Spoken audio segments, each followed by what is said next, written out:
We're back with part 2 of my Sega Saturn Compilations episode. We have another 20 minutes of Sega Saturn games here, so let's get right to it. The Saturn was home to a number of Sega Ages releases that I really enjoyed, but the two Memorial Selection compilations are perhaps the most disappointing. Sega just went too far back for these two releases. Memorial Selection 1 included Flicky, Head On, Pingo, and Up and Down. When this was released in 1997, Sega already had a few ways to play these at home, so being on the Saturn was a complete waste of time. Memorial Selection 2 had a better list that included Doki Doki Penguin Land, Monaco GP, Ninja Princess, Samurai, Sinbad Mystery, and Starjacker.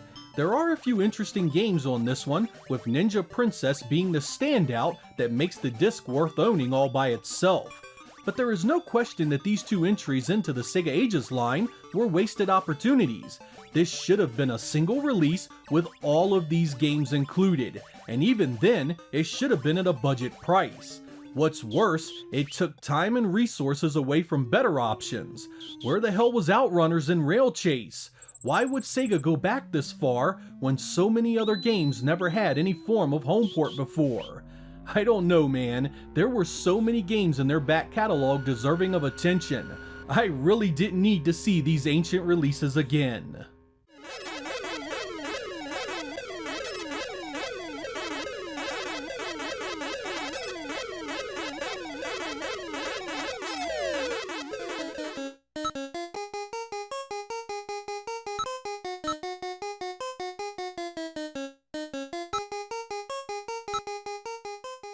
Coming in is perhaps my most wanted Saturn English translation, right up there with Snatcher, is Phantasy Star Collection. I'm a big fan of these games, and even though I can easily play them on my Genesis, I've always wanted to play them through on my Saturn. You get Phantasy Star 2, Phantasy Star 3, and Phantasy Star 4. All of these feel quite different from one another, and they all have an appeal that separates them quite a bit. Aside from some art and additional media like commercials, these are the 8 and 16-bit versions in their original forms. No big changes to speak of, but they also play just like they should. Without being able to read Japanese, they are pretty useless to me right now, but I still own it in the hopes that someone will translate it someday so I can add it to my digital collection. In the absence of a new Phantasy Star on the Saturn, this was the best we'd get. Sometimes you just want good games, even if they're available elsewhere. 時を司るのは神か悪魔か一本で4つのエンディングキングオブ RPG 時の継承者ファンタシースター3 Sega knew that some of its Japanese Saturn Sega Ages conversions could possibly hold some appeal in Western markets, so they dropped Outrun, Afterburner, and Space Harrier onto a disc and called it Volume 1. Of course, these were 3 excellent conversions, but it's Outrun that stood out the most. This was mainly because we had not had an arcade-accurate Outrun at home before. The 32X had done respectable versions of Afterburner and Space Harrier, so these ports weren't quite as potent. Outrun, on the other hand, was even better than its arcade original, thanks to a new, faster, and smoother mode that really looked outstanding. The only black mark on this compilation was that Working Designs needed to remove the arranged soundtrack from Outrun in order to fit all 3 games on the disc. This was unfortunate, because the music in the original Japanese Sega Ages release was a big reason to own that version. Still, this is a great trip down memory lane and something that Sega should have done a lot more of a lot sooner.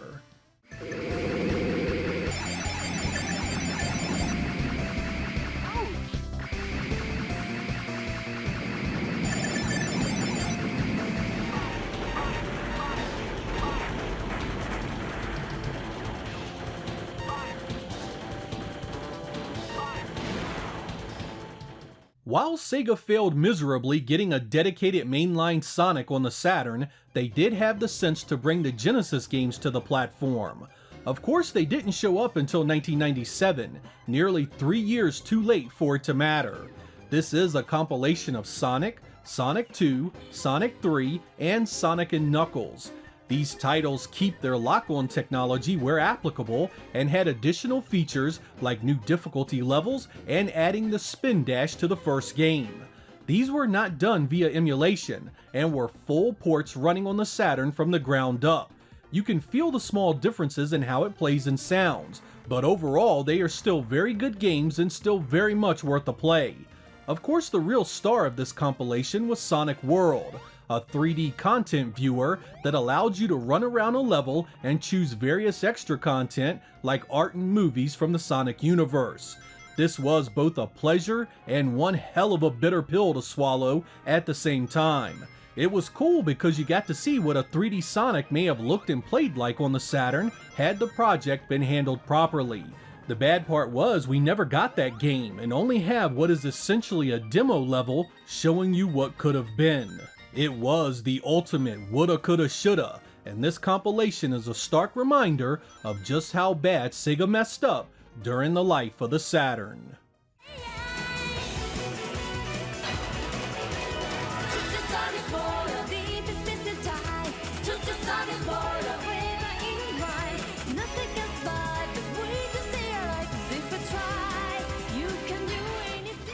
Capcom hit an absolute grand slam with 1997's Street Fighter Collection.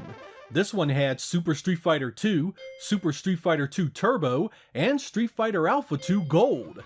It was the kind of package that made total sense because it included very different Street Fighter experiences. You get the duo of Super and Super Turbo, which was the maturation of the original Street Fighter 2 line of games. With Alpha 2 Gold, you also got the pinnacle of that series at the time. It also came in super affordable, costing just $39 at its North American release. As you know, the star here is Alpha 2 Gold, which is an even better version of the already killer port to the Saturn. Great roster of fighters, fantastic sound and visuals, and it's a complete package of fighting goodness. Super and Super Turbo are just icing on the cake and great bonus titles in between bouts of Alpha 2 Gold. The Japanese version of this, which was ironically full priced at its release, is the much cheaper option these days. You honestly won't find a better compilation on the Saturn, and I'd recommend this one all day long.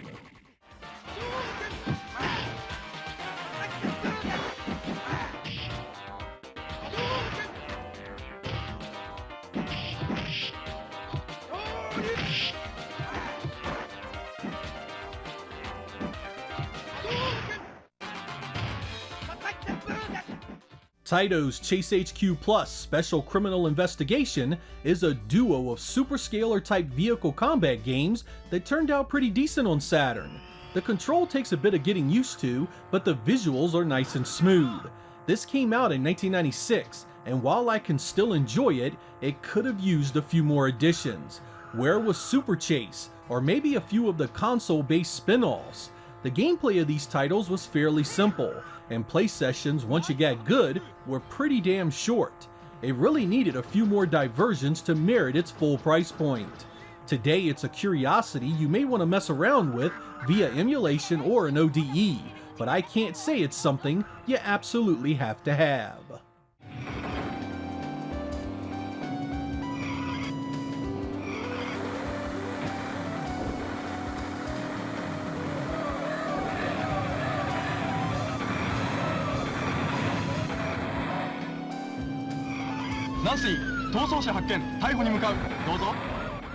Thunder Force was an awesome series of shoot-'em-ups on the Sega Genesis. There was even an arcade spin-off actually based on the console version of Part 3. So it was no real surprise to see Technosoft try and recapture some of that magic with the Thunder Force Gold Pack series of compilations. There were two of these, with the first volume having Thunder Force 2 and Thunder Force 3. Volume 2 would have Thunder Force AC and Thunder Force 4. I am a big fan of these games, particularly 3 and 4. I think they look and sound as good as anything that was released that entire generation, and are absolute must-owns on the Genesis. The ports to the Saturn are very nice and provide an accurate representation of the originals. The problem here is that I feel there was no need at all to have two different releases for these games. All four should have been on one Thunder Force Gold Pack. While I feel these are all great shooters, there are no real upgrades to the sound or visuals, making just 2 per disc kinda suspect. On the plus side, these were budget releases in Japan and came in a bit cheaper than the average game. Even so, it would have been cool if Technosoft had upgraded all of these with improved colors, a few new background and foreground effects, and maybe a new remix soundtrack you could use if you wanted. Hell, they could have at least added the Sharp X68000 version of Thunder Force 2 and the Super Nintendo version of Thunder Spirits. As they are, you do get your score saved to the internal RAM, reduced slowdown, and the ship from Thunder Force 3 is usable in Thunder Force 4. These are great games, no doubt about it, but I feel the developers could have taken an extra step or two to really make these packages a lot more special.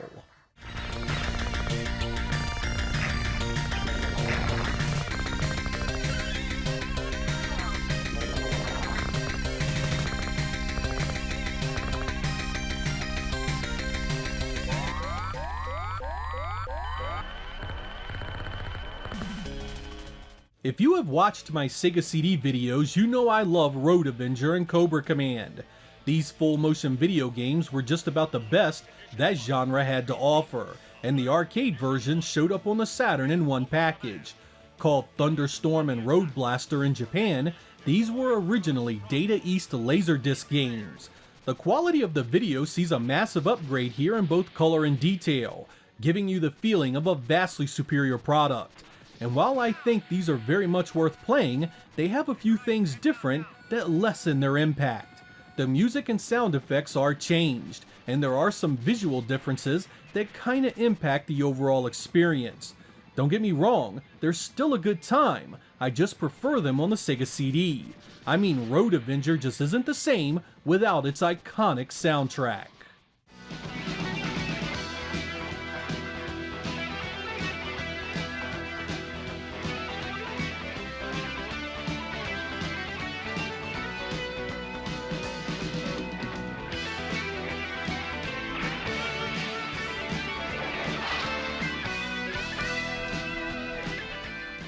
Very similar to Thunderstorm and Road Blaster, TimeGal and Ninja Hayate are 2 full-motion video titles bundled together for fans of the genre. This time you get 2 Taito-developed arcade releases, both character-driven instead of the vehicle-based action of the previous games. Both these titles saw Sega CD releases. TimeGal should be instantly familiar to many of you, while Ninja Hayate was known as Revenge of the Ninja. The two pretty much play the same. As the action plays out on the screen, you must press the appropriate direction or action button to move your character out of harm's way or cause a certain action to keep the story going. These also have vastly superior video quality to the Sega CD ports, giving you a much closer arcade experience. Since these are character-driven with more intricate stories, you'll be pleased to know that both games have an English option for you to enjoy.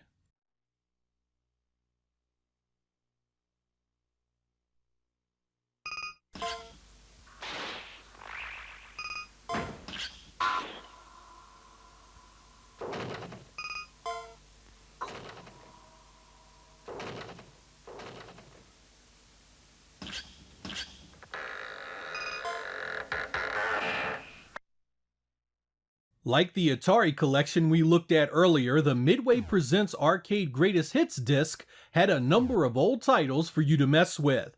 This time you get Defender, Defender 2, Joust, Robotron 2084, Sinistar, and Bubbles.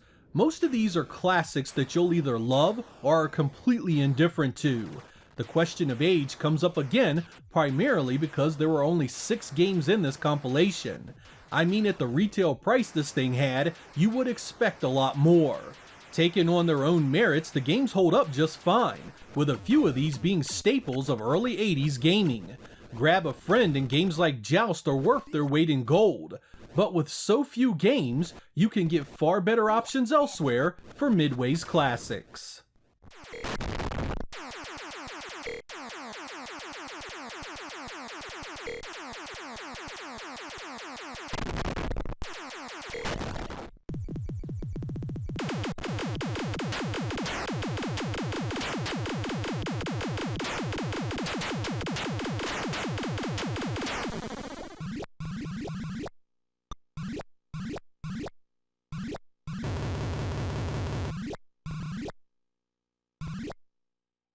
The Twin Bee series is another cute-em-up in the Konami stable of shooters.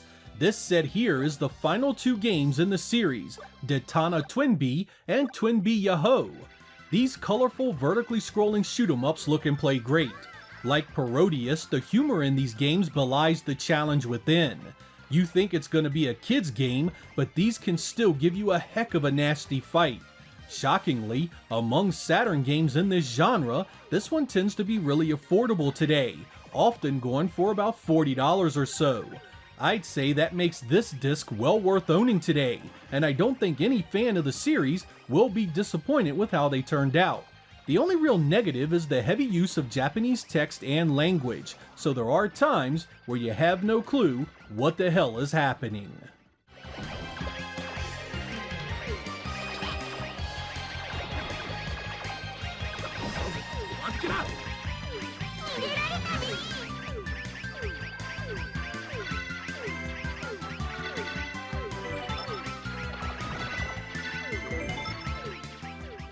Our final compilation comes in the form of Image Fight and X Multiply via the Arcade Gears line of releases. Both of these are based on Irem arcade releases originally. Image Fight is a vertically scrolling shooter from 1988 that uses pods that attack from the sides of the ship and forces that attach to the front. You may think this is like R-Type, but it really isn't.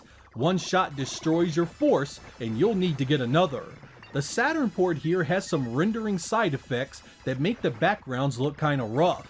It's a decent game, but not one of my favorites. X Multiply, on the other hand, is much better.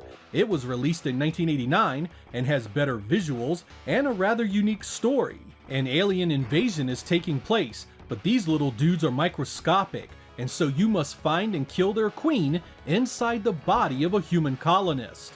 The power-up system uses tentacle-like arms that you use to attack and defend yourself. I have always enjoyed this one and consider the Saturn port an excellent way to play it. Beware, both of these games can be really tough, so only those wanting a serious challenge need to apply.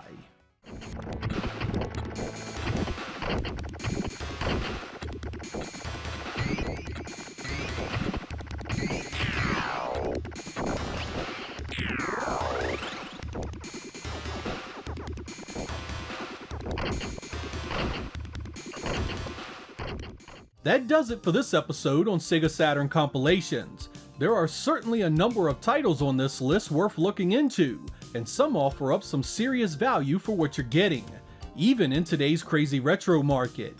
I suppose the biggest issue with some of these are that the developers didn't go far enough. While it was cool to see early Irem classics like Kung Fu Master, where were the other games they were responsible for? Sega had an awesome idea with the Ages line, but again, they concentrated on stuff we had already seen. Where were the games people had wanted for years, even at that point?